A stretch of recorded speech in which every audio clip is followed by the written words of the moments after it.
c'est Nadia. Je suis camerounaise, italienne par adoption, basée à Paris. Je suis danseuse.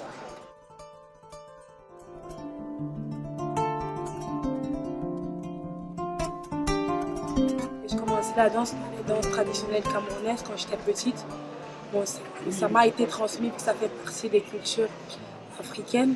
Et la danse hip-hop, la culture hip-hop arrivait un peu plus tard, dans mon adolescence, quand j'étais en Italie. Et ça a été un peu pour moi une espèce de repère, en fait. Ça m'a aidé voilà, à traverser cette période adolescente qui n'est pas toujours très facile à vivre. Je danse parce que je respire, parce que je vis, parce que je marche, parce que ça fait partie pour moi de la vie en général. Et la danse pour moi a une place très spéciale parce que ça m'a élevée, ça m'a éduquée et jusqu'à aujourd'hui ça continue à me guider en fait. Ça m'apprend des choses que je peux appliquer dans la vie en général. Et pour mieux comprendre la chose, quand j'étais petite, au Cameroun, on va dire j'étais très timide, limite timide maladive.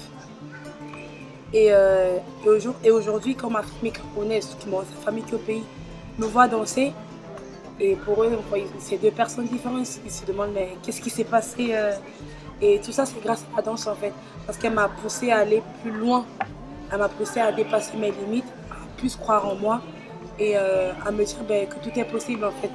Pas parce que j'étais comme ça avant que je ne peux pas devenir quelqu'un d'autre après.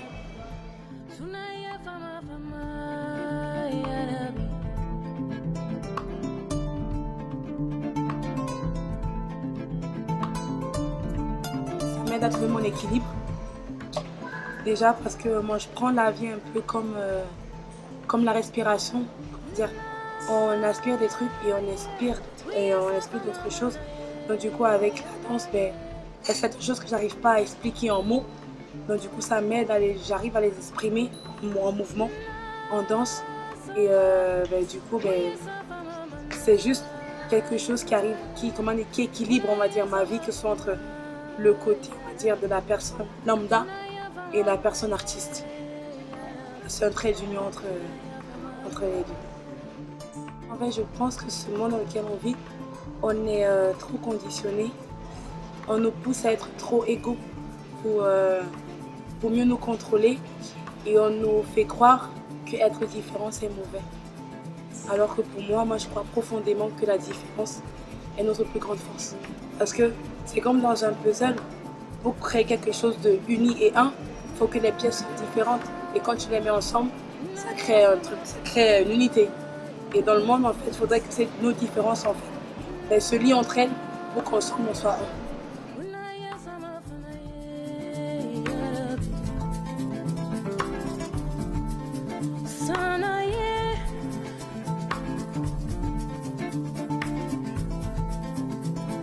Mon rôle, en fait, on va dire, dans ce système qui nous pousse à être égaux, peut-être personnellement, quand j'étais plus jeune et tout, déjà le fait d'avoir grandi en Italie, mon adolescence en Italie dans un village, comme je l'appelle ça Paesino, voilà, une petite ville, on était la seule famille noire.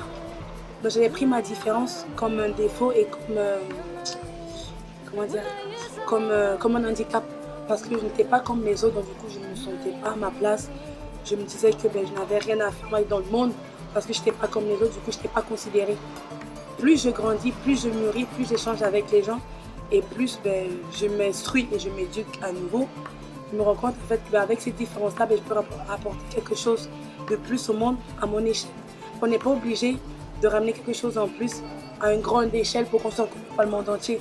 Chacun ramène quelque chose à son échelle pour qu'ensemble ça crée une grande échelle. Donc moi avec ma danse, j'essaie de plus en plus mettre en avant on va dire, ma différence. Donc du coup ma différence c'est quoi? C'est mon histoire, mes origines. Comme tout danseur en fait, on est différents parce qu'on a chacun une histoire différente. Et du coup, vu que chacun a une histoire différente, on a quelque chose de différent à raconter en dansant.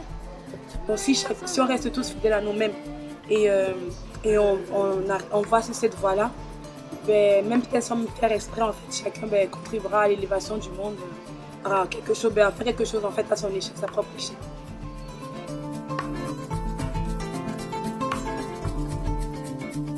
Mon état d'esprit est beaucoup défini par une phrase que Mandela disait souvent, en fait que nos choix reflètent nos espoirs et par nos peurs.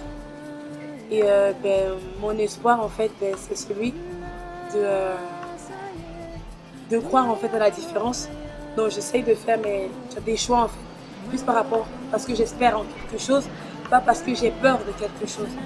Et je pense qu'il faudrait qu'on valorise plus l'espoir, parce qu'aujourd'hui aussi, l'espoir, j'ai l'impression on le dénigre un peu, puisque l'espoir le rattache au rêve.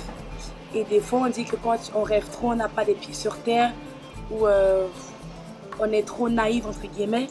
Ben, j'aime bien dire, en fait, ceux qui ont changé le monde, c'était tous des rêveurs, à la base. Donc, il faut rêver pour espérer changer le monde.